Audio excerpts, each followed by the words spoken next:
Madam, Congress ప్రభుత్వం తీసుకొచ్చిన మహాలక్ష్మి పథకం వల్ల మహిళా లోకం ఇప్పుడు పూర్తి స్థాయిలో చాలా సంతోషం వ్యక్తపరుస్తున్నారు. దీనిపై మీ స్పందన?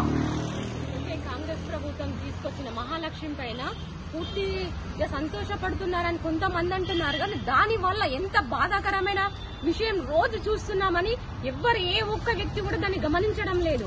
నేను మార్నింగ్ 6:30కి న్యూస్ పెట్టిన టీవీ 9 పెడితే అందులో బస్సులో పైన స్టాండ్ పట్టుకొని కాలేజ్ స్టూడెంట్స్ ఎక్కుతున్నారు. ఒక తల్లిదండ్రులు కాలేజీ పంపించి నా బాబు మార్నింగ్ వెళ్లి ఈవినింగ్ క్షేమంగా ఇంటికి రావాలని కోరుకునే తల్లిదండ్రులు ఏ రాత్రి వస్తున్నారా, ఎప్పుడు వస్తున్నారా, వాళ్ళు ఎప్పుడు చదువుకుంటారు అని వాళ్ళు కంగారు పడడం కంటే ఈ మహాలక్ష్మి పథకం వల్ల వాళ్ళు ఎంత కంగారు పడుతున్నారు, ఎంత నర్వస్ అవుతున్నారని రేవంత్ అన్న నేను ఇదొక్కటి గమనించాలని చెప్తున్నాను. ఎందుకంటే నిన్న నైట్ ఒక మార్నింగ్ కాలేజీ అమ్మాయి స్టూడెంట్ నేను బస్సులు మొత్తం నిండి ఆమె ఎక్కడానికి ప్లేస్ లేక బస్ స్టాండ్ లో వేడుస్తుంది.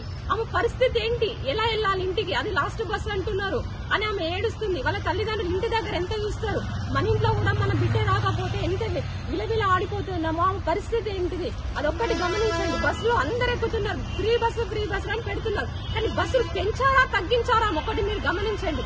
బస్సులు తగ్గిస్తేనే మీ రష్ అంతా ఎక్కి కాలేజ్ స్టూడెంట్స్ ఎంత ఇబ్బంది పడుతున్నారని గమనించాలని రేవంత్ అన్న గారికి విజ్ఞప్తి చేయడం జరుగుతుంది. మరి ఇప్పుడు మహాలక్ష్మి పథకం వల్ల ఈ ఫ్రీ సర్వీస్ వల్ల ఆటో వాళ్ళ, క్యాబ్ వాళ్ళ బతుకులు ఆగమైనాయి. దీనిపై మీరు ఏమంటారు? ఆటో వాళ్ళ బతుకులు అనేవి చాలా ఆగమైనాయి. ఎందుకంటే మహాలక్ష్మి అని పెట్టారు, మీరు పెట్టింది కరెక్టే. కానీ ఆటో వాళ్ళ పరిస్థితి ఏంటిదండి ఒక్కసారి ఆలోచించండి. వాళ్ళు రోజు వెళ్తేనే అని వాళ్ళకి పని ఉండదు. మార్నింగ్ వెళ్ళి రోజు 500 వచ్చే వాళ్ళకి 200, 100 కూడా వస్తలేని పరిస్థితి ఉంటుంది. నేను మార్నింగ్ చూసాను, ఒక వ్యక్తి ఆటోని దాన్ని ఒక స్టాండ్ లాగా మార్చుకొని అది టిఫిన్ సెంటర్ పెట్టుకొని నడుపుతున్నాడు. నేను డైలీ నేను ఒక 1000 రూపీస్ సంపాదించేటోని నేను ఏం చేయలేక ఒక 1 వీక్ 15 డేస్ నేను ఇలా ఉన్నాను అనుకుని ఇప్పుడు నాకు ఇలా ఉంది నా పరిస్థితి అని మార్నింగ్ చాలా వేడిస్తున్నాడు. ఆయన పరిస్థితి ఏంటి ఒక్కసారి చూడండి. రేవంత్ అన్న గారికి ఒక విజ్ఞప్తి. 2014లో కాంగ్రెస్ కేసీఆర్ ప్రభుత్వం వచ్చింది, తెలంగాణ ఇచ్చింది సోనియమ్మ. కేసీఆర్ గారు ఏమన్నారంటే ఎకరానికి 4000 ఇస్తానమ్మా అన్నారు. ఓకే, అలానే అందరికి ఇచ్చిండు, రైతు బిడ్డలను ఆదుకున్నాడు. దానివల్ల ఎంతో మందికి జీవనాధారం కలిగింది. ఓకే, 2018లో కూడా నేను ఒక 1000 రూపాయలు పెంచి 5000 ఇస్తానన్నాడు రైతు బంధు. ప్రతి ఒక్కరికి గుంట కాంచెలి కూడా ఒక 1 రూపీ పోకుండా కూడా ఇచ్చిండు. ఈ రోజు కాంగ్రెస్ ప్రభుత్వం వచ్చి మమ్మల్ని పెంచుతుంది అనుకున్నాం కానీ తగ్గించుతుందని, మమ్మల్ని నర్వస్ చేస్తుందని ఏ ప్రభుత్వం ఏ రోజు కూడా ఊహించలేదు. అదే పాంప్లెట్లు ఇచ్చారు 6, మేము 6 అమలు చేస్తామని. ఏం అమలు చేశారు? ఒక 2 అమలు చేసి మహాలక్ష్మి పెట్టారు అంటున్నారు. రైతు బంధు ఏది పెంచుతారు కానీ తగ్గిస్తారా? ఇది రేవంత్ అన్న గారు మీకు ఏ విధంగా సమంజసం ఒక్కసారి ఆలోచించండి. అదే కేసీఆర్ ప్రభుత్వం ఉంటే ఈ రోజు కేసీఆర్ అన్న గారు తగ్గిస్తున్నారంటే మీరు ఊరుకునే వాళ్ళ? మీంటి ప్రజల చేత ప్రజల కొరకు ఎన్నుకోబడిన నాయకుడని మేము అనుకుంటున్నాం. కానీ ప్రజలు పొట్టగొట్టి మీరు ఈ రోజు 5 ఎకరాలకు ఇస్తానని మీరు ఏ రకంగా అంటున్నారు చెప్పండి. ఒకప్పుడు కేసీఆర్ ప్రభుత్వంలో 100 ఎకరాలు ఉన్న వాళ్ళు కూడా రైతు బంధు తీసుకున్నారు. ఎంతో మంది లక్షలు వచ్చినాయి. ఈ రోజు రైతు బంధు ఇస్తానని కూడా ఇవ్వట్లేదు. కేసీఆర్ అన్న గారు ఎన్నికల కోడ్ వచ్చింది, నేను ఆపిన. కాంగ్రెస్ ప్రభుత్వం వచ్చినాక మీరు ఇస్తానన్నారు, తెల్లారని సైన్ చేస్తానన్నారు. ఏ విధంగా సైన్ చేస్తే ఏ రోజు చేస్తారు, ఏ రోజు చేస్తున్నాం? అసలు వెయిట్ చేసి పేపర్ న్యూస్ చూసి అసలు రాదు, ఇక వేస్ట్ అని ఊరుకుంటున్నాం. కానీ ఈ ఒక్క ఫింగర్ వల్ల మీరు గెలిచారు. కానీ ఈ ఒక్క ఫింగర్ వల్ల మీరు గెలిచిన దాన్ని వినియోగించుకోవాలని, ప్రజలకు న్యాయం చేయాలని నేను కోరుకుంటున్నాను. ఎందుకంటే ఏ విధంగానైనా ఇప్పుడు 100 ఎకరాలు ఉన్నాను రాజకీయ నాయకులు తీసుకున్నారు రైతు బంధు. ఇప్పుడు చెప్పండి మీరు ఏ రకంగా 5 ఎకరాలకు ఇస్తా అంటున్నారు? అదే కేసీఆర్ ప్రభుత్వం, తెలంగాణ ప్రభుత్వం ఉంటే, మీరు బీఆర్ఎస్ ఉంటే మీరు ఊరుకునే వాళ్ళ? ఇది ఒక్కటే క్వశ్చన్ కి ఆన్సర్ చెప్పి మీరు దీనిపైన నిర్ణయం తీసుకుని సమాధానం చెప్పండి. నువ్వు వచ్చిన మాకు సంతోషమే, కానీ మహాలక్ష్మి పథకం పెట్టినామన్నా నువ్వు ఎంత మంచిగా పెట్టినామని సంతోషపడ్డ 2 రోజులలోనే బస్సులో ఎక్కితే భయం వేస్తుందన్న. అసలు బస్సులు ఎక్కాలన్నా భయం వేస్తుంది. ఆడపిల్లలను కాలేజీ పంపిస్తే బయట వేలాడుకుంటూ పోతున్నారు. అదే ఇలా రోడ్డు మీద మామూలుగా వెళ్తుంటే ఇంతమంది 3 వెళ్తారా 4 వెళ్తారా అని ట్రాఫిక్ పోలీసులు ఆపి ఛానల్స్ కట్టమంటున్నారు. మరి బస్సులో ఇలా మహాలక్ష్మి పథకం పెట్టినప్పుడు బస్సులు పెంచాలని మీకు ఎందుకు ఆలోచన రాలేదన్నా? ఎందుకు అసలు ఇలా చేస్తున్నారు? ప్రజలను ఎందుకు ఇలా చేస్తున్నాం అంటే ప్రజల మమ్మల్నే కొట్టుకోవాలని చెప్తున్నారా మీరు? ఏంటి ఒక ఆడపిల్ల నిన్న జగిత్యాల బస్ స్టాప్ లో బస్సు నాకు లాస్ట్ బస్సు నేను ఎలా పోవాలని ఏడుస్తుంది. దానికి ఏంటి సమాధానం మీరు చెప్పండి, ఒకసారి చెప్పండి అన్న. మనము కారులో ఎమ్మెల్యే సరే ఈ రోజు మంత్రి గారు వస్తున్నారు, ఈ రోజు ట్రాఫిక్ అంతా క్లియర్ కావాలి. ఓన్లీ ట్రాఫిక్ మీరు ఒక రోడ్డు మీద ప్రయాణించే కారుకే ట్రాఫిక్ క్లియర్ కావాలని చేస్తున్న ట్రాఫిక్ పోలీసులకు బస్సులు ఎందుకు క్లియర్ గా పెట్టట్లేదు? అదొక్కటి ఆలోచించండి అన్న. ట్రాఫిక్ రోడ్డు మీద పోయే ట్రాఫిక్ గురించి ఆలోచించినప్పుడు మహిళలు బస్సులో ఎక్కుతున్నప్పుడు బస్సు గురించి ఎందుకు ఆలోచించట్లేదు? బస్సులో ఎక్కాలంటే భయం వేస్తుంది, నిలబడాలంటేనే భయం వేస్తుంది. ఎంత రష్ ఎంత ఉంటుంది. మన కారులో ఏసీ బంద్ చేస్తేనే ఆ ఏసీ లేదా అని అడుగుతున్నాం. మరి బస్సులో ఎక్కినప్పుడు ఉడకబోసుకుంటా చిన్న పిల్లలతో ఎలా ఎక్కుతున్నాం? ఒక్కసారి బస్ స్టాప్ కు వచ్చి బస్సు దగ్గర నిలబడి చూడండి ఆడవాళ్ళ పరిస్థితి ఏంటిది, అప్పుడు మీకు అర్థమవుతుంది. ఆడవాళ్ళ పరిస్థితులలో ముఖ్యంగా కాలేజ్ అమ్మాయిలు కాలేజ్ టైం అయితే బయట గేట్ బయట నిలబెడుతున్నారని తొందరగా అసలు తినకుండా వెళ్లే పరిస్థితులు కూడా ఉన్నాయంట. అమ్మాయి చెప్తుంటే ఒక్కొక్కరు నేను అడుగుతున్నా అసలు అదంతా ఎందుకు సార్? నేనే జనగాం వెళ్దానని ఫాతిమా బస్ స్టాండ్ కాడ నిలబడితే 2 hours అయినా కానీ ఒక బస్సు రాలేదు. 2 hours అయినా కూడా బస్సు రాక నేను తిరిగి ఇంటికి వెళ్ళాను పరిస్థితి నాకు వచ్చింది సార్. ఇది ఒక మీరు గమనించండి సార్. మీరు వేశారు కరెక్ట్, మీరు అమలు చేస్తున్నారు, కానీ అది ఎంతవరకు అమలైంది, ఎంతవరకు ప్రజలకు వినియోగిస్తున్నారు, ప్రజలు ఉపయోగించుకుంటారు ఒక్కసారి ఆలోచించండి సార్. మీరు ఓకే ఫైల్ మీద సంతకం చేస్తున్నారు, నేను పథకం అమలు చేసిన అంటున్నారు, కానీ దాని వల్ల ఎంతమంది ప్రజలు నష్టపోతున్నారు, అలాగే ఎలా జరుగుతుంది అసలు ఏంటి? నేను పెట్టిన పథకం కింద ఎవరు లాభపడుతున్నారు, ఎవరు ఎలా ఉంటున్నారు ప్రజలను ఒక్కసారి వచ్చి చూడండి అన్న. బస్ దగ్గరకు వచ్చి మీకు అర్థమవుతుంది అమ్మాయి పరిస్థితి ఏంటిది. బస్ స్టాప్ లో నిల్చొని వీళ్ళ ఏడుస్తుంది, ఇంటి దగ్గర తల్లిదండ్రులు ఏడుస్తున్నారు. మన ఇంట్లో ఆడపిల్లలు ఉంటే మన పాప 5 అయినా 6 అయినా కాలేజ్ నుంచి రాలేదని మనం ఎంత చూస్తుంటాం. 10 గంటల వరకు ఒక అమ్మాయి బస్ స్టాప్ లో ఉన్నది. ఓన్లీ మహాలక్ష్మి పథకం కింద ఆమె బస్సు నష్టపోయింది. ఆమెకి ఏమైనా జరిగితే మీకు గవర్నమెంట్ ఇస్తుందా చెప్పండి? ఏమైనా జరగగానే బస్సు ఆలాడబడుకుంటూ పోతున్నారు. ఒక అబ్బాయి సడన్గా కింద పడతారు. అవ్వగానే నేను ఇవాళ ఇచ్చాను ఎక్స్గ్రేషన్ ఏంటి? ఎవరికి ఇస్తున్నారు ఎక్స్గ్రేషన్? ప్రాణమైనాక ఏంటిది? ఆ యొక్క అబ్బాయి ప్రాణంతో ఎన్నో చూడాలనుకున్నా, ఎన్నో ఆశలు పెట్టుకుని బయటకు వస్తున్నారు, కానీ ఇంటికి వచ్చేదాకా కూడా నమ్మకం లేని ఈ పథకాల వల్ల ఎంత మంది నష్టపోతున్నారని ఒక్కసారి ఆలోచించండి అన్న. మీరు పథకం పెట్టారు మహాలక్ష్మికి, అందరికి నేను కూడా అమ్మాయిని ఆడదాన్ని, నేను అందరి విషయాలు ఆలోచిస్తా, కానీ దీన్ని ఎలా చెయ్యాలి, ఎలా ఉపయోగించాలి ప్రజలకు అదొకటి. ఆటో వాళ్ళని కూడా నష్టపోకుండా చూడండి, ఎందుకంటే వాళ్ళ బ్రతుకులను కూడా మనం కొట్టొద్దు. ఎందుకంటే వాళ్ళు కూడా ఆటో నమ్ముకొని తెల్లారితే మార్నింగ్ నుంచి ఈవినింగ్ వరకు వాళ్ళు ఇంటికి పోయే పరిస్థితి కూడా ఉంటుంది. ఎందుకంటే మధ్యలో ఏం జరుగుతుందో తెలియదు. ఇంటికి వచ్చి అందరూ కూడా మార్నింగ్ ఇంటికి వెళ్ళి మళ్ళీ నైట్ ఈవినింగ్ 10 వరకు ఇంటికి వచ్చి క్షేమంగా తిరిగి రావాలని వాళ్ళ ఇంట్లో భార్య ఎన్నో ఆశలతో తల్లిదండ్రులు ఎదురు చూస్తున్నారు. వాళ్ళని గమనించి అమలు చేయాలని కోరుకుంటున్నానండి. లేదు కానీ ఆటో వాళ్ళ పరిస్థితిని చూస్తే కొంచెం బాధాకరంగా ఉంటుంది. ఆ యొక్క దృష్టిని మీరు చూసి వాళ్ళకి ఏదైనా ఒక పథకాన్ని అమలు చేయాలని కోరుకుంటున్నాను.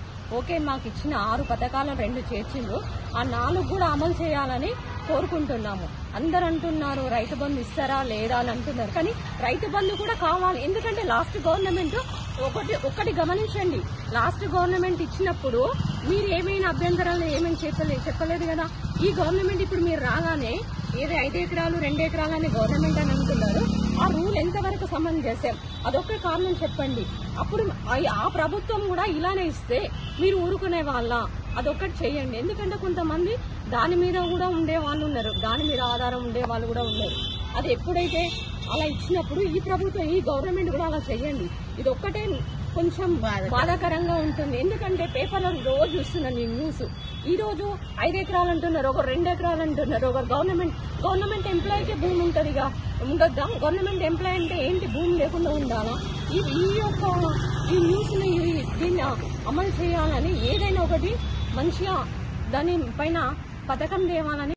ఇక సారు బస్సు మంచిగా పెట్టిండు, మా బతుకులు మంచిగా అయినాయి. మేము అన్ని తీర్థాలు పోతాను, కాళేశ్వరం పోతాను, ఎవడాడ పోతాను, సమ్మక్క పోతాను, ఆ దగ్గర గిట్ట పోతాను. మాకు కూరగాయలు తెచ్చుకుంటాను, నమ్ముకుంటాను అని అందరూ సంబరపడతాను. టికెట్ లేకుండా వస్తాను అని సంబరపడతాను రేవంత్ రెడ్డి అని అంటాను. అంటే ఇక ఇన్ని రోజులు బట్టి బతుకులు మంచిగా లేవు, ఇప్పుడు మంచిగా బతుకుతాము. కాంగ్రెస్ వచ్చింది కదా మంచిగా చేస్తారు రేవంత్ రెడ్డి అని అందరూ పొందుతాను. కాంగ్రెస్ అలానే ఓటు పడ్డది, మంచిగా గెలిచిందని అందరూ పొందుతున్నారు సారు.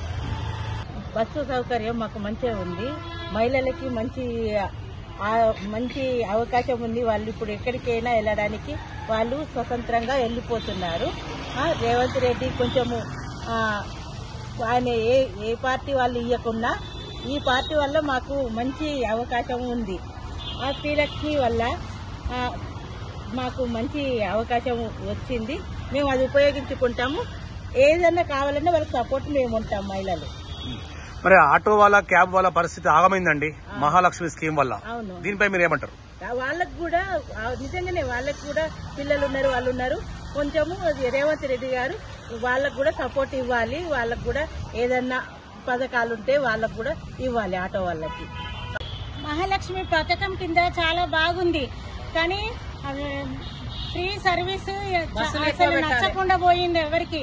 పిల్లలకి బస్సులు చాలా ఇబ్బందికరంగా ఉంది. బస్సులు ఎక్కువ వేసేయాలి. ఆటో వాళ్ళకి చాలా కష్టంగా ఉంది. పేదవాళ్ళు ఉంటారు ఆటోలు, వాళ్ళు ఇంటికి చేరితే ఇల్లు గడిచేది చాలా కష్టంగా ఉంటది. ఈ నిరుపేదలను చూసుకోవాలి మీరు. పిల్లలకి స్కూల్లో ఏమైనా హెల్ప్ చేయండి, పేదవాళ్ళకి ముసలి వాళ్ళకి. కానీ ఈ బస్సులు చాలా పెంచాల్సి ఉంటుంది. ఇలాంటి కష్టము వద్దు. జగిత్యాలలో నిన్న చాలా బస్ స్టాండ్ లో చాలా కష్టంగా ఉన్నారు. ఒక అమ్మాయి చాలా ఏడుస్తుంది, బస్సులు దొరకవు. ఒక బస్సులో వెనకాల పడి అందరూ ఏలాడుతున్నారు. ఇంకా ఏ జాతరలు వచ్చినా ఏదన్నా వచ్చినా కూడా ఎంత చాలా ఇబ్బందికరంగా ఉంటుంది. జాతరలు లేనప్పుడే ఈ పరిస్థితిగా ఉన్నది. ఏ జాతరలు వచ్చినా పిల్లలు ఏ బస్ కిందనో ఎక్కడో పడిపోతే తల్లిదండ్రులకు చాలా కష్టంగా ఉంటది. ఈ రోజులలో ఒకరు ఇద్దరు వాళ్ళని పెంచడానికే చాలా కష్టం. వాళ్ళ పిల్లలు పోతే ఇంకెందుకు? మీరు బస్సులు పెంచాల్సిందే తప్పకుండా. రేవంత్ అన్న మహాలక్ష్మి చేసిన పథకం కింద చాలా సంబరపడుతున్నామండి. మేమైతే ప్రతి ఒక్కరు చిన్న పాపలు కూడా అమ్మమ్మల ఇంటికి వెళ్ళిపోదాంపా, మనకి మాకు సెలవు రాగానే మన మంచిగా ఏంటిది అన్ని దేవస్థానాలు పోయి రావచ్చు కదా మమ్మీ, ఇప్పుడు అన్ని ఫ్రీ కదా. అంతకుముందు అయితే బస్సు ఛార్జీలు అనేది అది ఛార్జీలు అనేది కదా. ఓకే డాడీని అడగాలి, లేకపోతే తాతయ్యని అడగాలి. వాళ్ళు లేవంటే మేము ఇంటికాడనే ఉండేవాళ్ళం. ఇప్పుడైతే రేవంత్ రెడ్డి అయితే మనకు మంచిగా బస్సు అయితే ఫ్రీ ఇచ్చింది కదా.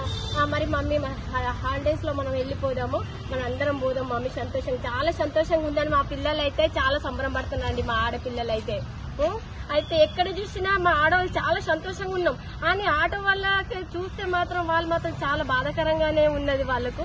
వాళ్ళు మరి మేము ఆటోలు లేకపోతే మా భార్య పిల్లలు మేము ఎట్లా బతకాలని వాళ్ళు కూడా కొంచెం చాలా బాధపడుతున్నారండి.